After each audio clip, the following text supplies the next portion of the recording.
It's that time of year, so I wanted to make this video so you don't make the same mistakes that I did. The first thing I did this year, which alleviated a ton of stress for me, I would always pull out a gimbal, I would have to balance it, and maybe I used like a zoom lens that wasn't like an internal zoom. And so when the barrel extended, I would have to rebalance, and yeah, it was just a pain in the butt. So the first thing I did this year was I invested in a camera rig because I think that it's okay to shoot handheld. Now this doesn't apply to every situation, I don't think. Sometimes it's necessary to have those really smooth, stabilized shots, but this was something that I think that, you know, really helped me out a lot because I was able to go out and I didn't have the stress or the burden of having to balance a gimbal when I got on location. But if you are gonna shoot handheld, there are some things to keep in mind, right? So the camera itself, especially if you have a modern day camera, the in-body stabilization is really, really good. I don't think that it's 100% perfect, but it's really good, especially because if you're using Sony's gyro system, you can stabilize it even further. This is like a bare bones cage that I use. You could definitely add a lot more to this,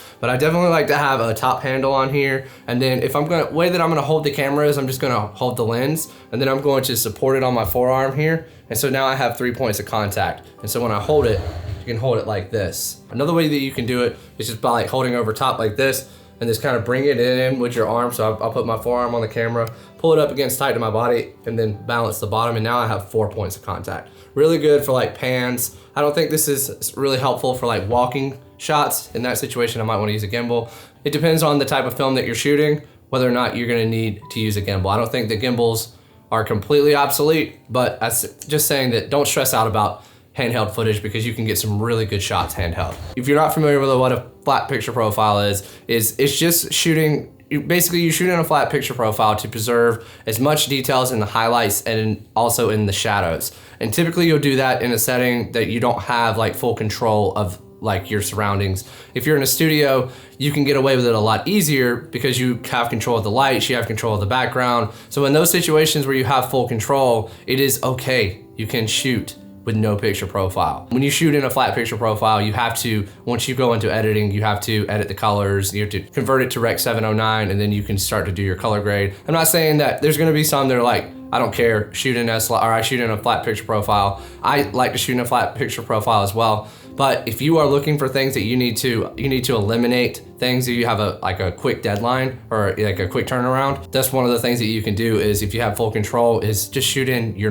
no picture profile straight out of camera. Now, if you're like me and you're working with multiple clients or you're doing a bunch of YouTube videos, it's really important to have a project management system. And for that, I use Notion. And this video is not sponsored at all, but Notion is super helpful for me to be able to plan my videos from start to finish. I can go in there, I can put in my shot list, I can work on my script. Now this year, I shot a video for an aviation day for a local university. And I was out there on this hot tarmac and the sun was like cooking down. And it was really hard for me to be able to see like, you know, what was going on my LCD screen of my camera. And it was that point where I realized that like, what am I doing? I don't like, why, I need to get myself a camera monitor or something like an external monitor to be able to see what I'm doing out on location, because too many times I found myself in a situation where it's been hard to see my LCD screen. So that's what I did. And what I have here on my camera, this is the Aussie, I think Lilmon camera monitor. And it just, you know, I have this Condor Blue